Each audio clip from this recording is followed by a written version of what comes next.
Reading Rainbow is made possible by funding from the Corporation for Public Broadcasting and by a grant from Kellogg's, who reminds you to take time each day for reading.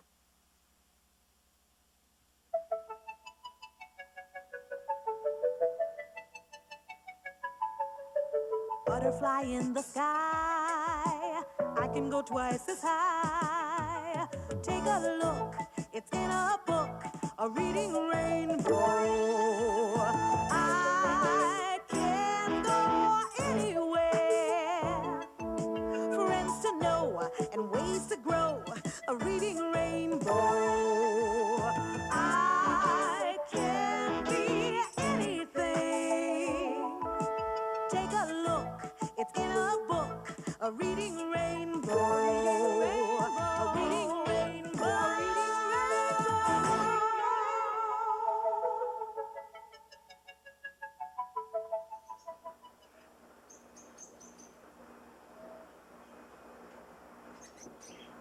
Hi there. This is some bird cage. And in this cage live rare exotic birds from all over the world. Like this guy here. This is Sweetie, a yellow-naped Amazon. The white birds you see are cockatoos. They're from Indonesia. And the big blue guy in the background, that's a macaw from South America. This is Sports Arena Tropicals, a pet shop that specializes in rare, out-of-the-ordinary pets, like these feathered friends. Did you know that some people like spiders and snakes for pets? Well, this is one of the places where they can come and buy them. So let's go talk to Willie, who works here at the pet store, and meet some of his very intriguing friends.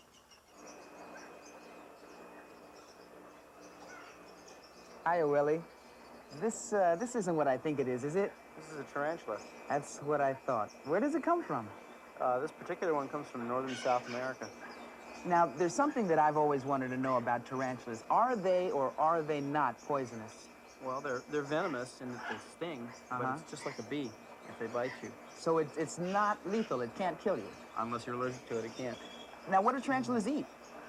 They eat mostly small insects like crickets and cockroaches, whatever they find along the ground. Do they eat a lot? This one here will probably eat 3 crickets in a week. Really? Yeah. And how big do they get? Well, it depends on the kind. This particular kind here only gets about 4 inches across, but some of them will get as large as your hand. Really? Yeah. So this is kind of a baby. This is a baby? It's a smaller kind. A smaller one. What is all of this hair here? Does it serve some specific purpose? Well, they use it as a defense. And they pick it off their rear ends when they feel threatened. And the hair gets into your skin and causes it to itch. Ah. It's just a way of discouraging other animals from eating them. So he uses it for protection? Basically, yeah. Yeah. Just one last question. Why would anybody want to have a tarantula for a pet? Well, they're different. They're quiet, don't eat much, and they're just weird. I guess. Now, speaking of weird things, got another friend over here you might want to see. Let's take a look. Let me get this guy back.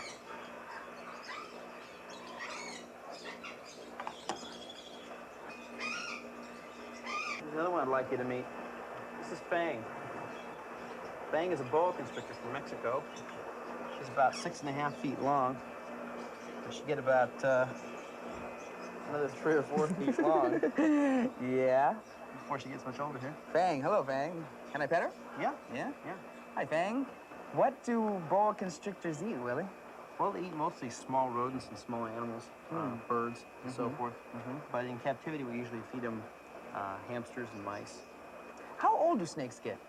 Well, some snakes have been known to live up to 25 years. Really? Yeah. Snakes like Fang, they live that long?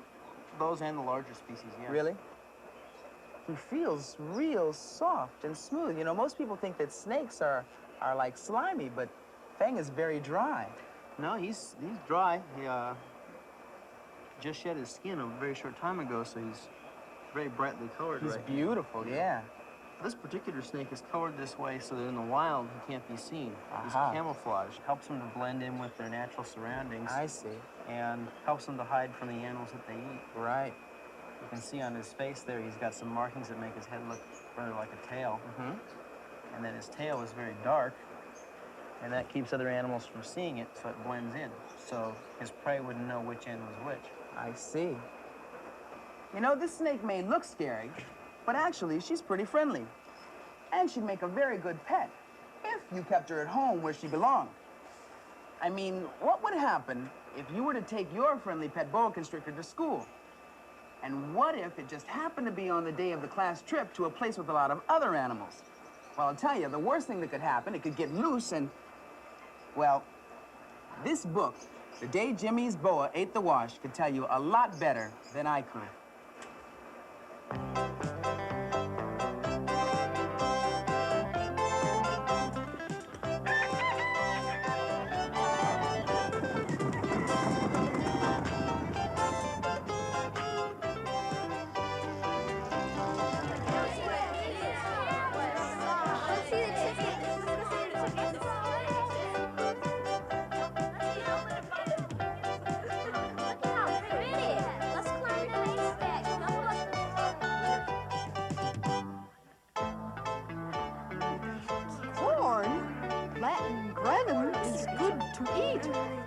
A staple food of the American Indian, a popular favorite on the cob.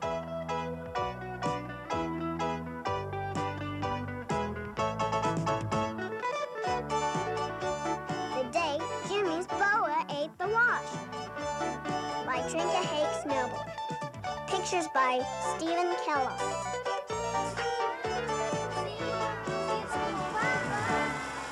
Hi, how was your class trip to the farm? Oh, boring. Kind of dull. Until the cow started crying. A cow? Crying?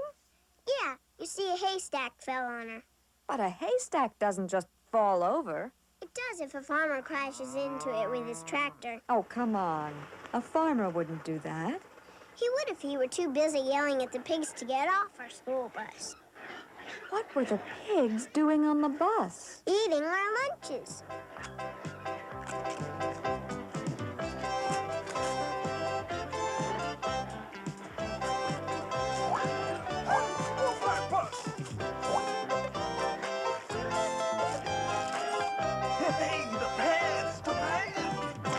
Why were they eating your lunches? Because we threw their corn at each other, and they didn't have anything else to eat. Oh, that makes sense. But why were you throwing corn? Because we ran out of eggs. Out of eggs? Why were you throwing eggs? Because of the boa constrictor. The boa constrictor? Yeah, Jimmy's pet boa constrictor. What was Jimmy's pet boa constrictor doing on the farm? Oh, he brought it to meet all the farm animals. But the chickens didn't like it. You mean he took it into the hen house? Yeah, and the chickens started squawking and flying around. Go on. Go on. What happened? Well, one hen got excited and laid an egg, and it landed on Jenny's head. The hen? No, the egg. And it broke Yaki all over her hair. What did she do? She got mad because she thought Tommy threw it. So she threw one at him. What did Tommy do? Oh, he ducked, and the egg hit Marianne in the face. So she threw one at Jenny, but she missed and hit Jimmy, who dropped his boa constrictor. Oh, and I know. The next thing you knew, everyone was throwing eggs, right? Right.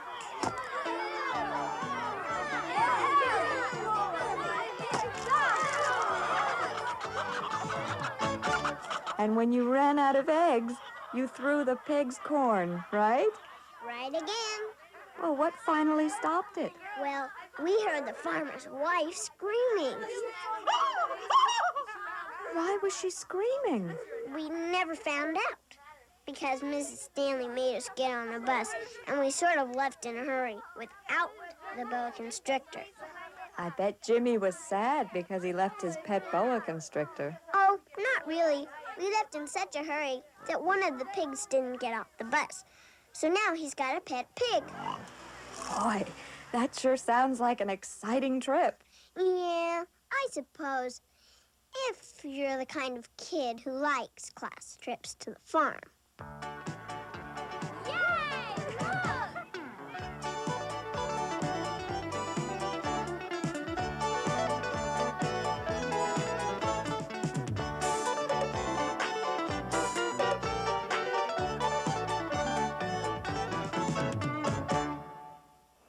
What's the matter? Never seen a snakeskin muffler before? This one just happens to have the snake still in it. If you could have any strange pet in the world, what would you choose? A mouse. An iguana. A dinosaur because I like to ride on it and play with it. A cheetah, so I could train it to hunt. I would like a duck-billed platypus. A mermaid. A snake because I like slimy things that are skinny. A walrus because it's big and belongs in the water. An elephant with rabbit ears. A lizard because it's very, very slimy.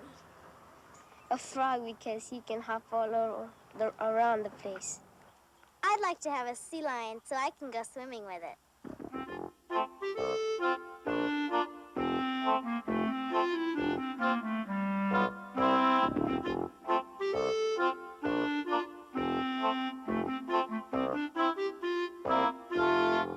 Pigs are really neat. Yeah, some kids think about pigs being dirty and everything, but we really love them. I think every kid should have something like this, that you can pet and everything. And really they're just as smart as dogs, and probably, I think they're a little bit funnier.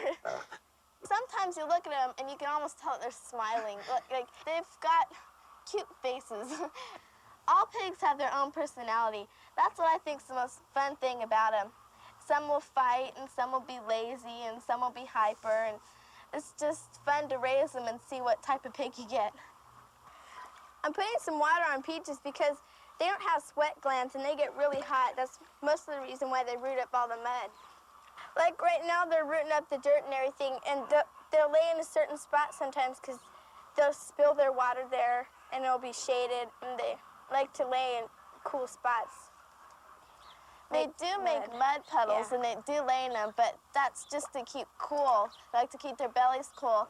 And some of the white pigs, when they get like bug bites a lot, so they sometimes go in the mud and get covered from the mud to protect from the insects and stuff.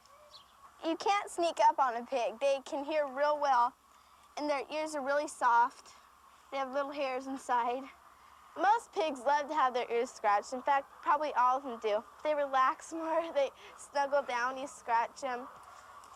Pigs have bristly hair, sort of. When they're babies, it's softer, but as they get bigger, it gets more bristly, and it's hard, like straw, like a scrub brush, kind of.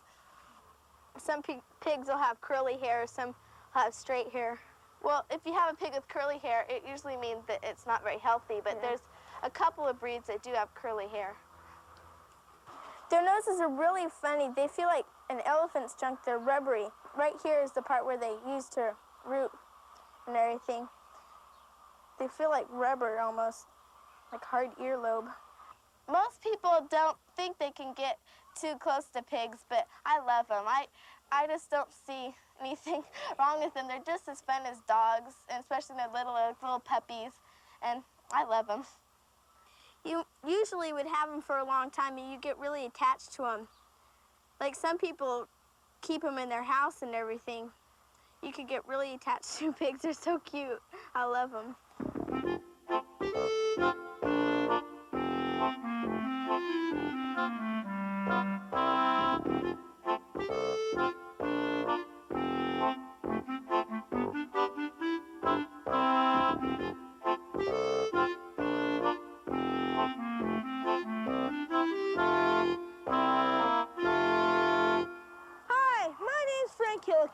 This here is my sister Laura Hilliker. We live on our grandparents' farm. Hi, this is Herbie. He's one of our steers. We have lots of other animals here on the farm. On the farm, there's open space and blue sky up above. Well, there's cows and geese and ducks and pigs and lots and lots and lots of eggs. Those roly-poly things that only hens can lay. Eggs, they're everywhere you go, all the same in every way. Outside they're like a white football, inside they're not like that at all. There's something special about those things called eggs. They're They're in your souffles and mayonnaise. Well, don't you think it's time they got some praise? 3 cheers for eggs. They're really fun to eat, so you won't be surprised to hear. Eggs, 50 billion eggs get eaten every year. Some are scrambled, some are fried, some wind up on their sunny side. You never met anyone who hasn't tried an egg. They don't mind if you mistreat them. You can crack and whip and beat them. But most of all, folks like to eat them.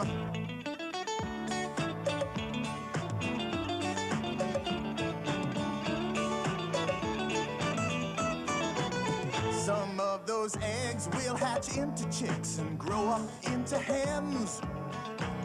Those hens will start laying more eggs again. Eggs for your souffles and mayonnaise. Well, don't you think it's time they got some praise? Let's hear it for eggs. Hooray for eggs. 3 cheers for eggs!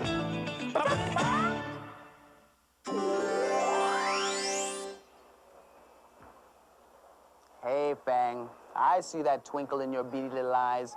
You just love to get out there and run around with those farm animals, wouldn't you? But we saw what happened the day Jimmy's boa ate the wash. So you're just gonna have to stay here while I go out to the livestock show. Come on, Fang. I hate to say goodbye too, but, you know. Looks like she doesn't want to leave you, LeVar. Well, I hope she doesn't have a crush on me. That could be dangerous. Listen, thanks, Willie, an awful lot. Sure, no problem.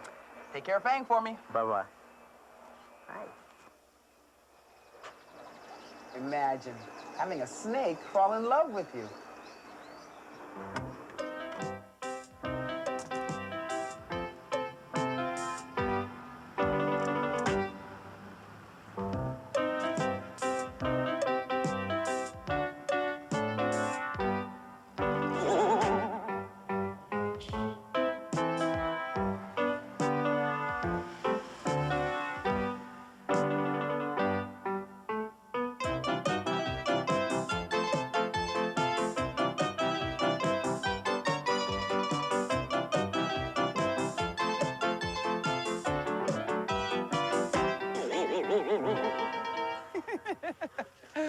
Well, this is it.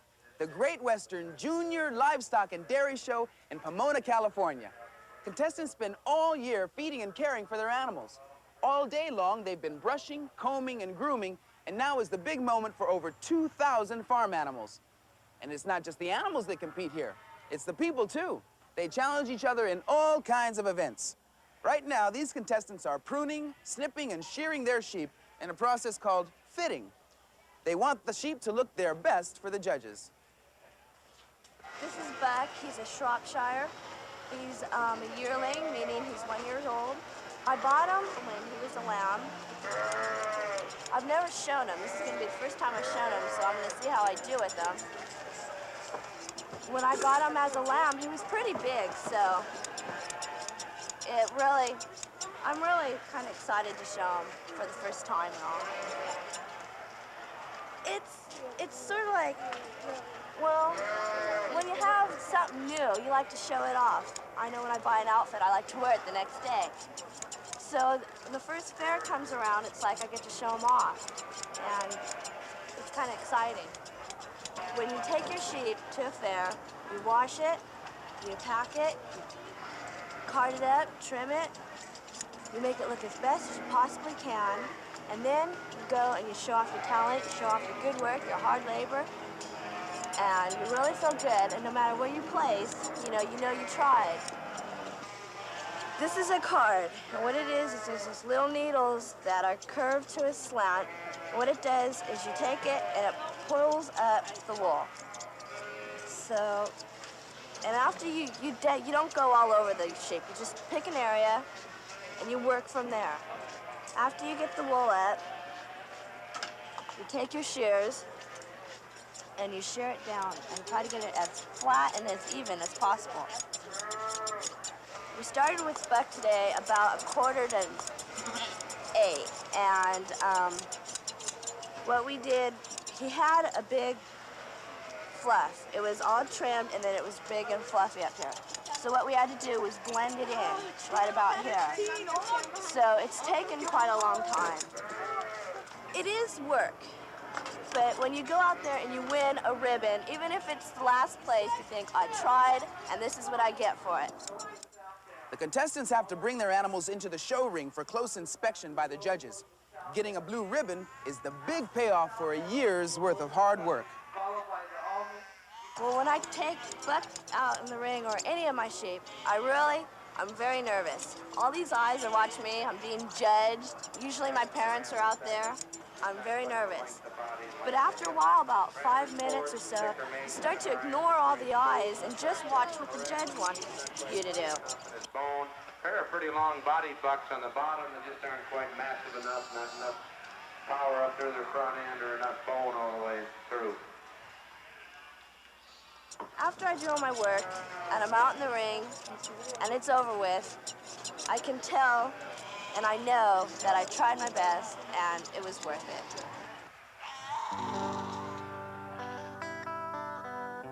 Another exciting event is the Dairy Goat Milking Contest. The competitor who ends up with the most milk in his or her bucket is declared the winner. And it can get pretty hectic. The winner gets a blue ribbon as top goat milker of the year. And the runners-up, well, they can try again next year.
If you like The Day Jimmy's Boa Ate the Wash, you can try again on some other good books. Here are some you won't want to miss. But you don't have to take my word for it, or Egbert's either. Could be worse. Have you ever heard anybody say that? Well, there's somebody in this book who says it all the time, and that's Grandpa. The two grandchildren, Marianne and Louie, are getting fed up with him saying that all the time. So, Grandpa tells a real tall tale. A tall tale is a weird, exaggerated story. Some of the things that happen to Grandpa are he gets caught in a giant lobster, sinks a mile to the bottom in the ocean, and gets rolled up in a giant snowball. I think if you've ever told a weird, wacky story like this, you'd like this book. It really shows how your imagination can run away with you. I ought to know. My name's Tina Fabrique, and I've told a few myself. Hi, snakes are pretty nice creatures if you don't molest them. Some people even have them for pets. But I don't think my mom would let me have one, unless it was a neat snake like Crichter.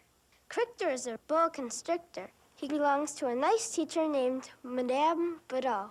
Crichter turned out to be terrific because one night a burglar broke into Madame Badeau's apartment and Crichter saved her. He wrapped himself right around the burglar.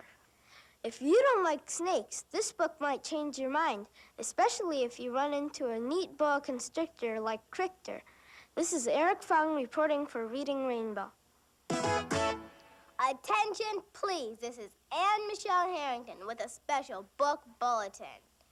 But first, I would like to ask you if you've ever really had a horrible day. I mean terrible. If you have, then you'll think this book is really far out.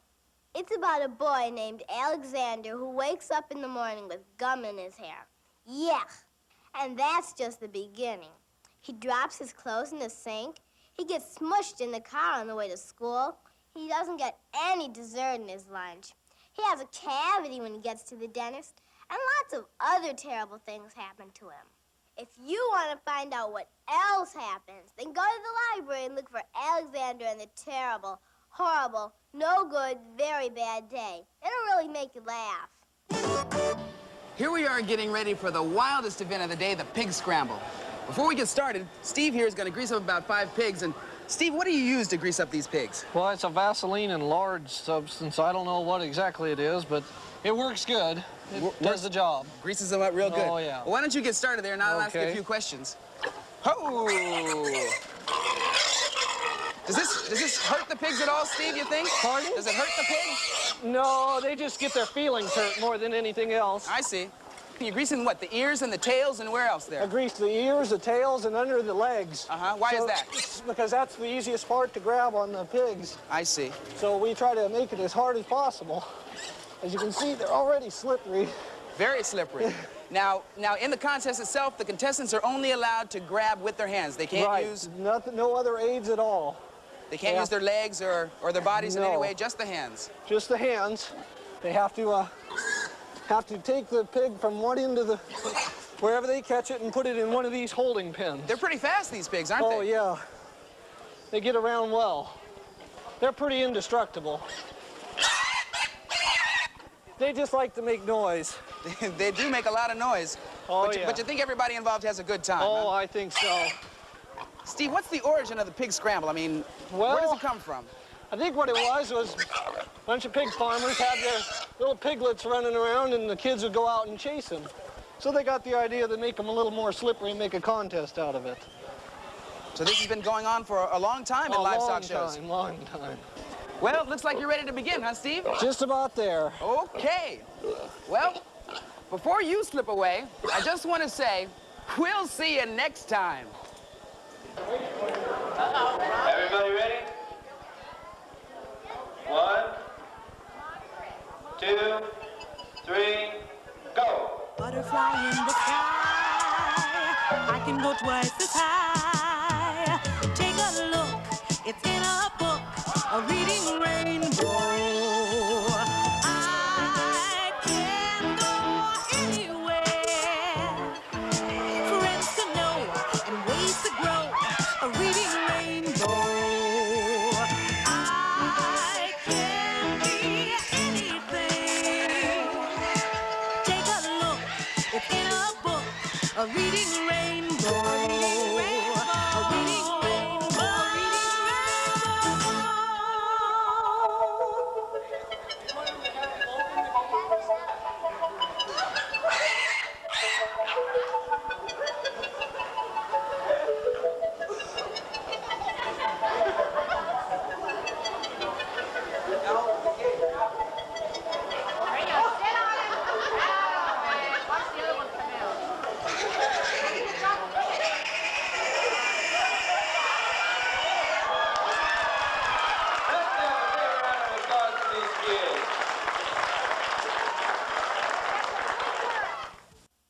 Funding for Reading Rainbow is made possible by a grant from Kellogg's, who urges you to explore the joys of reading.